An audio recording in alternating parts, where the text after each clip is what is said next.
Good morning students. Bhajan Pal Bhati educational group के digital world में आपका स्वागत है। डियर स्टूडेंट्स, हिंदी बसंत भाग 3 के अंतर्गत हमारा जो प्रकरण चल रहा है वह है चैप्टर 3 बस की यात्रा।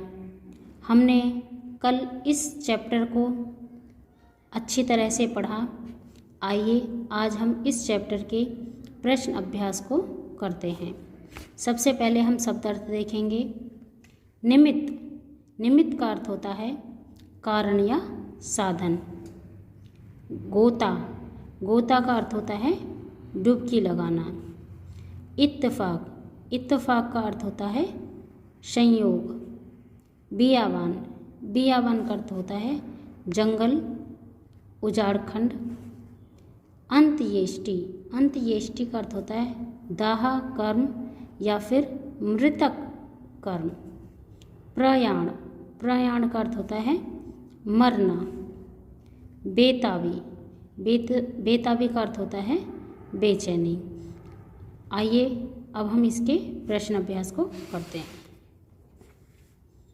प्रश्न 1, मैंने उस कंपनी के हिस्सेदार की तरफ पहली बार श्रद्धा भाव से देखा। लेखक के मन में हिस्सेदार साहब के लिए श्रद्धा क्यों जग गई? उत्तर, लेखक के मन में बस कंपनी के हिस्सेदार साहब के लिए श्रद्धा इसीलिए जाग गई कि वह टायरों की हालत जानते हुए भी जान हथेली पर लेकर इसी बस से सफ़र कर रहे हैं। प्रश्न 2, लोगों ने सलाह दी कि समझदार आदमी इस शाम वाली बस से सफ़र नहीं करते। लोगों ने यह सलाह क्यों दी? उत्तर, लोगों ने लेखक को यह सलाह इसलिए दी क्योंकि वे जानते थे कि बस की हालत बहुत ख़राब है।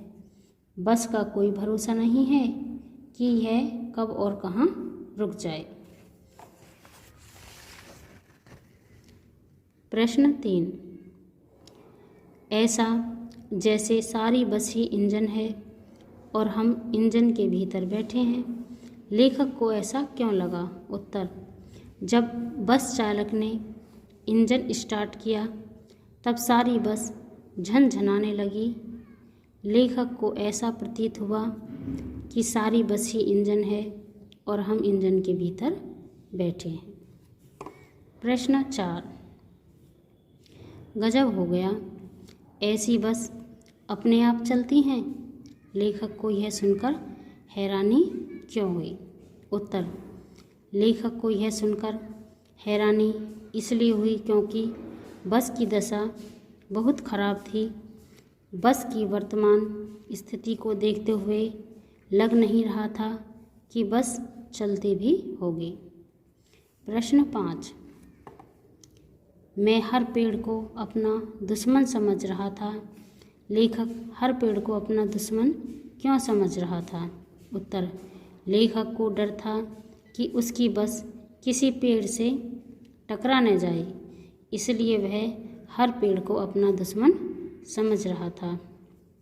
तो स्टूडेंट्स, आपको इस चैप्टर को ध्यानपूर्वक पढ़ना है और आज मैंने आपको जो प्रश्न अभ्यास कराया है और जो शब्दार्थ कराए हैं इनको आपको अपनी हिंदी की नोटबुक में सुंदर हैंडराइटिंग में लिखना है और याद करना है।